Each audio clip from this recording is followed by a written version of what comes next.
watching The Last Word with me, Maria Shakil. 60 hours and counting, the race to rescue 40 workers trapped in the collapsed under-construction tunnel in Uttarkashi continues. The rescue teams, who have been working non-stop since Sunday morning, have made little headway in cutting down the rocks blocking the tunnel. A new plan has now been devised for the rescue. The disaster teams will drill a hole through the debris and insert a giant steel pipe through the shaft. The pipe, of nearly 3-meter diameter, will be wide enough to be the escape route for the trapped men. Rescuers are confident of getting the men out latest by tomorrow. Meanwhile, the anxious wait for the families continue. Take a look at this report.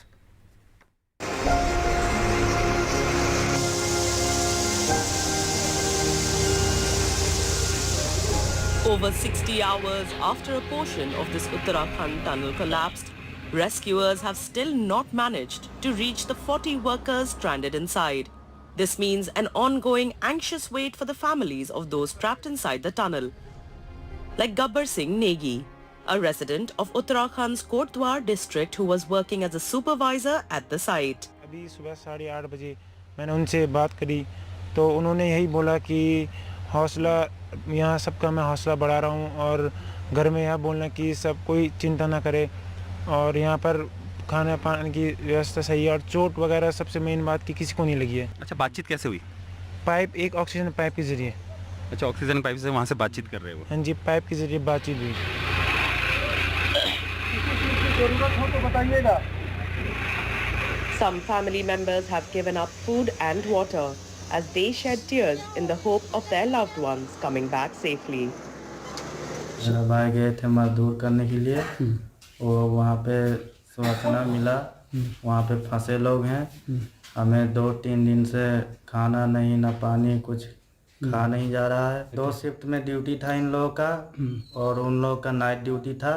त्योहार का दिन था और night गए थे। App के जरिए आवाज़ वॉइस रिकॉर्डिंग भेजा गया है, मिला है हमको, शाम को मिला 8 बजे। तो बात हुआ कि ये बोले थे कि कुशल रहो, सब कुछ नहीं हुआ है हमको, सब खाना पानी मिल रहा है हमको, सब ठीक है। यही कहा।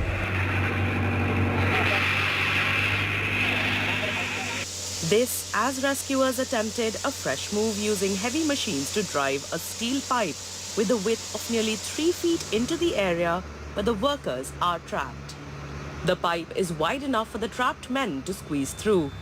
Teams using heavy excavators have been working non-stop since the collapse early Sunday morning to clear piles of concrete and earth, but with more debris falling as workers try to clear a passage, the steel pipe option is now being explored. मैं स्वयं वहाँ गया भी था। प्रभावित जो परिवार के परिजन हैं उन सब से भी मैंने बात की है। लगातार उनको भोजन सामग्री और पानी और साथ में ऑक्सीजन की सप्लाई हो रही है। भारत सरकार से लगातार बात हो रही है। माननीय प्रधानमंत्री जी स्वयं सारी घटना को नज़दीक से देख रहे हैं, जानकारी प्राप्त कर रहे हैं। 56 घंटे से ज़्यादा का समय हो चुका है और 40 जिंदगियां अभी भी फंसी हुई है और वो इस उम्मीद में हैं कि कब उनको रेस्क्यू करके बाहर निकाला जा सके। वहीं पर रेस्क्यू टीमें भी लगातार उनको बाहर निकालने का प्रयास कर रही है और सामने वो पाइप देख रहे हैं, उन्हीं पाइपों के जरिए उनको बाहर निकाला जा सकेगा। Disaster response officials said that while the men were trapped, they had space in the tunnel area where they were. Officials say they are hopeful of reaching the workers latest by Wednesday. Kishore Rawat's report for NDTV. And joining me on the show, Ranjit Kumar Sinha. He's Secretary Uttarakhand Disaster Management. Let's try and get more details of what's really is happening on the ground. Why is there a change of plan to evacuate the workers? See, earlier there was just simple plan, remove the debris and hopefully the roof will hold and we'll be able to evacuate the, entrapped laborers and officials. But that plan didn't work. What happened is roof part of the tunnel is quite weak, quite fragile, and it started, coming down. As soon as you get the debris out of the place, the new debris used to come from the roof. So we and around 20 meters debris we had removed, but somehow today what happened? All that vacated part got filled up from the new debris. So yesterday only we decided to go for plan B, and we called for auger machine, which we used to put in sewer line in Dehradun. We sent that machine along with the pipes, 800 mm pipes. We'll drill through the debris and we'll put 800 mm pipes through and through from one end to other end, and we'll get the people trapped, evacuated from other side. Are you looking at some kind of timeline now? Because this certainly is a race against time. Could you give us some details about the well-being of the trapped workers?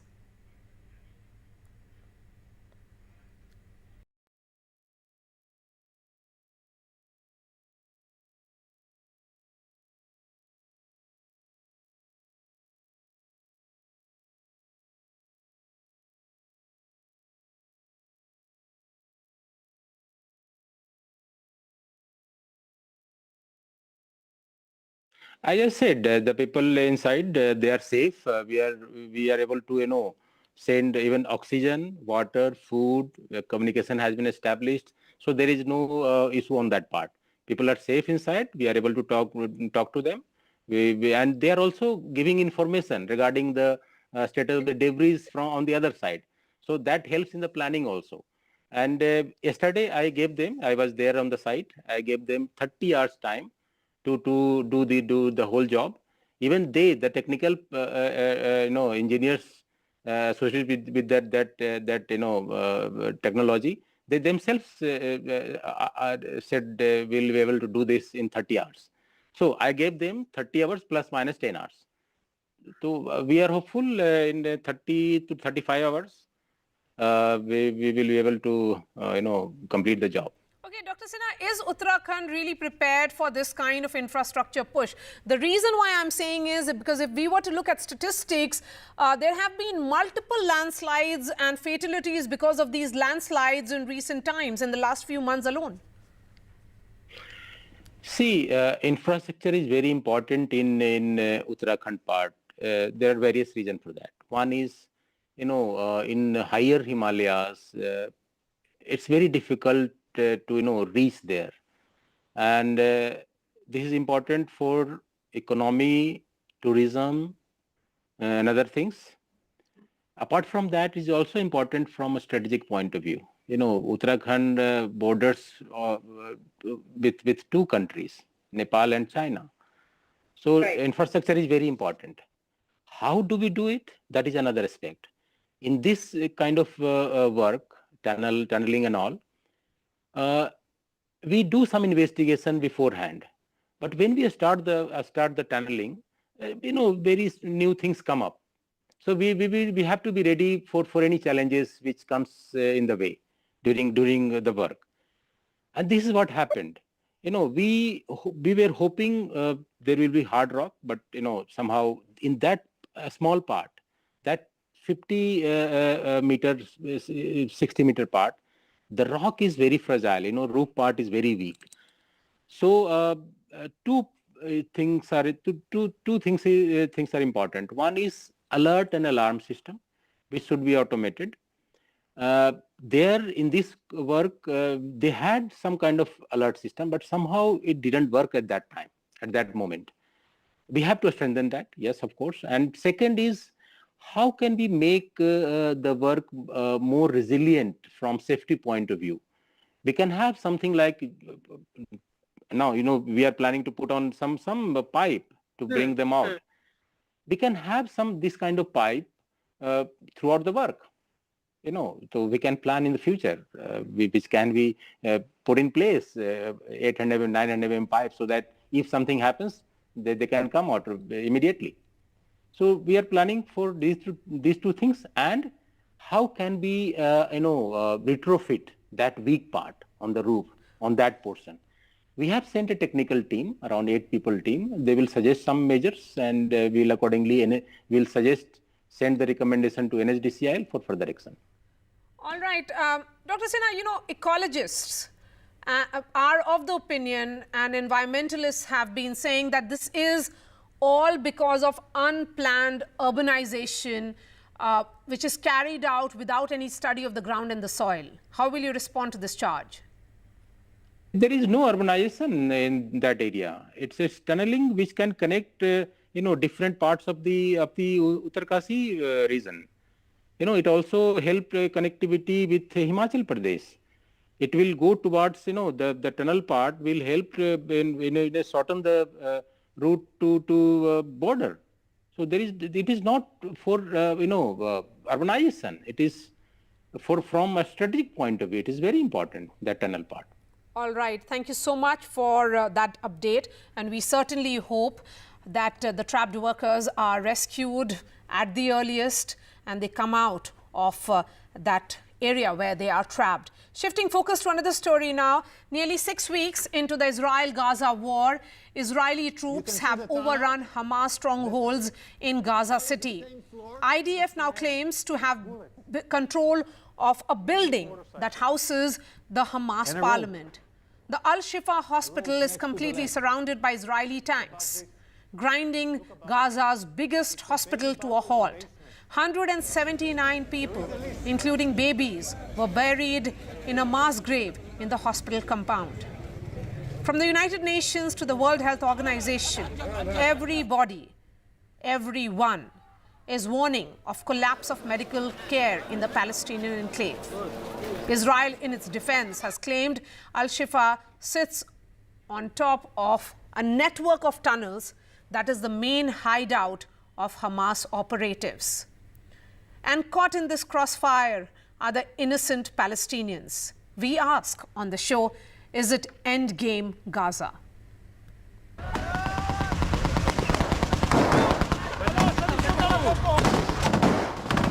The Israel Defense Forces have been battling Hamas fighters in Gaza for more than 2 weeks now. The IDF claims to have eliminated many top-level Hamas commanders, and dozens of IDF soldiers have died. According to reports, the Israeli Defense Minister has said that Hamas has lost control of the Gaza Strip as the Israeli army moves forward to fully capture Gaza City, which is a Hamas stronghold.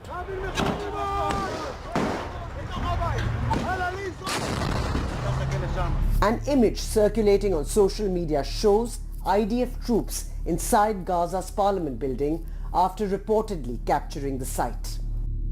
המשימות מוגדרות וצה"ל הולך ומבצע את משימתו.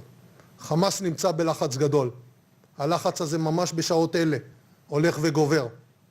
הם שומעים את הטנקים מעל המנהרות, הם שומעים את הדחפורים נוגחים את הבתים, והם יודעים היטב שיגיעו אליהם. הם חיים בחשש גדול ובפחד גדול. And this is the IDF also released a video claiming Hamas used a children's hospital in Gaza to hold hostages and stash weapons. Another hospital, Al-Shifa, which is Gaza's biggest, has stopped functioning as Israel has laid siege to it. Israel claims Al-Shifa to be Hamas's headquarters. Other hospitals in North Gaza have met the same fate with no place to even bury the dead. The UN Agency for Palestinian Refugees warned on Monday that its operations in Gaza would shut down within 2 days due to fuel shortages. The agency says no fuel has entered Gaza ever since the war started on October 7th. Israeli airstrikes continue to pound Gaza as dozens were killed in Jabalia and at least 13 in Khan Yunis. Though Hamas seems to have its back against the wall at the moment, rockets launched from the Gaza Strip continue to land in Israel territory. With Vishal Vivek, NDTV Bureau Report. I'm being joined now by Major Libby Weiss of IDF. Major Weiss, I appreciate your time. It's being said that this tunnel, which you say is next to the house of a Hamas operative who heads the... In fact, he was the one heading the naval operations of Hamas that led to the October 7th terror strikes. is essentially an alibi for Israel to carry on with its ground operations. How will you respond to this charge? I wouldn't say that that's the case. I think we revealed very clearly the degree to which Hamas is using civilian locations like a hospital, in this case the Rantisi hospital, to cover their terror activity. We found a tunnel leading from the home of a terrorist into the basement of the hospital, explosive devices, weapons, and indications that hostages were held there. And I think it serves as just another example of the degree to which Hamas has no regard for civilians within the Gaza Strip. But, you are essentially saying that Hamas has no regard, but the charge is that you actually say that they are operating from hospitals, and that is a huge charge. What evidence do you really have? Well, we found a tunnel that was leading from the home of a Hamas terrorist into the basement of the hospital. We found explosives, we found weapons, and we found indications that hostages were being held there. All of these things are violations of international law and clearly show that Hamas was using the hospital as they use other civilian locations in the Gaza Strip to hide their activity. Major Wise, Gaza's biggest hospital has buried 179 people, including babies, in what was a mass grave, and all that is inside the compound. And that's what Al-Shifa Hospital Chief Mohammed Abu Salmaya has said. It's clearly a catastrophe which is unfolding with no solution in sight. My question is, how long will IDF bombard hospitals? Well, first, I want to say that the loss of any civilian life in the Gaza Strip is tragic, and that's why we have taken concrete steps to try and minimize that. We are not striking the Shifa hospital. We are responding to fire from Hamas in the vicinity of the hospital. And we have already offered and provided 300 liters of fuel to Shifa Hospital, which Hamas rejected, which I think, again, serves as an example of the degree to which they have no regard for their own civilians. But we have taken several concrete steps, such as encouraging the evacuation, providing fuel, and other measures, which Hamas rejects in all cases. And really the question here is, how long will Hamas continue to disregard the people in the Gaza Strip and their welfare? You're speaking of violation of international treaties, but isn't IDF guilty of the same violations? Why make hospitals a focal point of these attacks? It's certainly inhuman that the ICUs are not functioning, the electricity is not there, there's no water, there's no food. Absolutely not. We are not targeting civilians. We are targeting Hamas. And beyond that, now for several weeks, we have asked civilians in the northern part of the Gaza Strip to move south. We are facilitating the movement of hundreds of thousands of civilians from the north to the south because they are not our target. We are targeting Hamas. We are targeting a terror organization which massacred civilians on October 7th in Israel. And I think it's important to remind viewers that civilians in this country did not receive any advance warning. They were not asked to evacuate. On the contrary, Hamas targeted them and slaughtered them, in some cases, in their own beds. We are not doing that. We are only targeting Hamas and making several efforts to evacuate civilians. Hamas is not doing that, and Hamas is responsible for the welfare of the people in Gaza, and effectively, we are now the only party in this conflict that is concerned for the well-being of civilians on both sides. Since Israel ground troops are now very much inside Gaza, and the claim that has come in is that Hamas has lost control. So is Israel now going to occupy Gaza again? Well, we're very focused on our military mission. What happens after we accomplish that is an issue that I will leave to the diplomats and to the politicians. Eventually, we envision a scenario in which Palestinians will be in charge of their own destiny, but our military mission is clear, and that is to make sure that Hamas is absolutely never again in a position of power to launch terror against Israelis. My last question to you, Major Wise, it's been over 5 weeks, in fact, since the war began. What really is the end game here? And the question is, when will this war end? Well, we anticipate that this will take time. We know that Hamas is deeply embedded throughout the Gaza Strip, and we see that. We see their assets. We see the weapons that they've collected. And Israel, of course, is still right now under rocket fire. So we will continue as long as we have to, and for as long as that takes. Now, let me get you the Palestinian side. We are being joined by Dr. Mustafa Barghouti. He is the member of the Palestinian Legislative Council and chairman of the Palestinian Medical Relief Society. Dr. Barghouti, thank you for your time for NDTV. Let me begin with this claim that has been made by Israeli security forces that hospitals are being used by Hamas operatives to carry out their terror activities. That is the reason why they are saying that there was this tunnel leading to Rantasi Hospital, which has been found, where they used to operate and hold Israeli hostages against their will. That's the claim. Would you not say that this reduces the gravity of what has been said by the Palestinians so far, that why target hospitals, why target civilian facilities?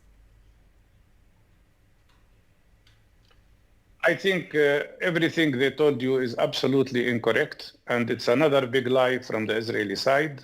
They orchestrated this scene for you. And anybody who has good mind will discover that this is all fabricated. First of all, they try to confuse everybody by talking about giving you confusing messages. They say that the tunnel is near the hospital, but not in the hospital. And they use that to justify attacking the hospitals. The scenes that they have shown, I mean, any person with any objective mind will immediately discover that it is a fabricated scene. What would bring a diaper with the sign of World Health Organization, the WHO, with grenades in such a little small space? It's nonsense. Anybody with objective analysis will not accept it. And what you should ask the Israelis for, is to send an independent international commission that is independent from the Israeli army, that would investigate how truthful these scenes are. I don't believe them. And now, before they attack the Shifa hospital, where their people are kept without water, without food, without electricity, without fuel, where children are dying because they don't have incubators, why don't they allow an international commission to come there and investigate, instead of continuing this massacre against Palestinian children and against Palestinian patients who have nobody to treat them at the moment because the hospital does not have electricity? I agree with you that, you know, it's inhuman what's happening on the ground, and perhaps international commission would really reveal the truth, because just like every war, it's the truth which is a big casualty. And as you say that there could be another side to it, I want to understand from you, because the images that are coming are very, very disturbing, of no water, electricity, and now premature babies being moved out of ICUs as there's no fuel to run it.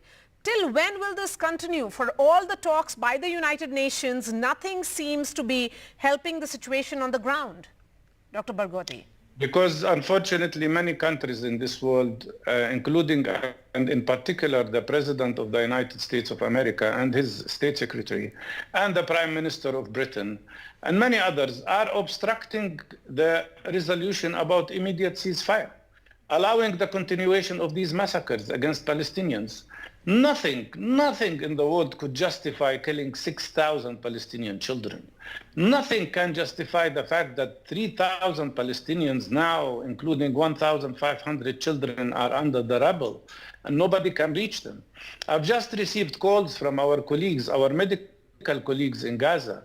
They tell me that if you even try to get out of the place where they are, to get some water, they will be shot at. An old man was shot at, and they couldn't get to his body. They are unable to bury the dead people, the victims of Israeli oppression and Israeli shooting. It's totally unacceptable. Our headquarters is occupied now by the Israeli army. What for? A medical center. Why do they go and occupy and destroy these places? And why they bombarded the Shifa hospital 6 times? They bombarded the obstetric department. They bombarded the emergency department. They bombarded the pediatrics area where Incubators were having children in them. How could this be acceptable to the world? And by which law Israeli ministers like Smotrich stand up and say that their goal is to ethnically cleanse all Palestinians from Gaza? Is ethnic cleansing an acceptable international norm these days? And they say it frankly. And Netanyahu said it frankly.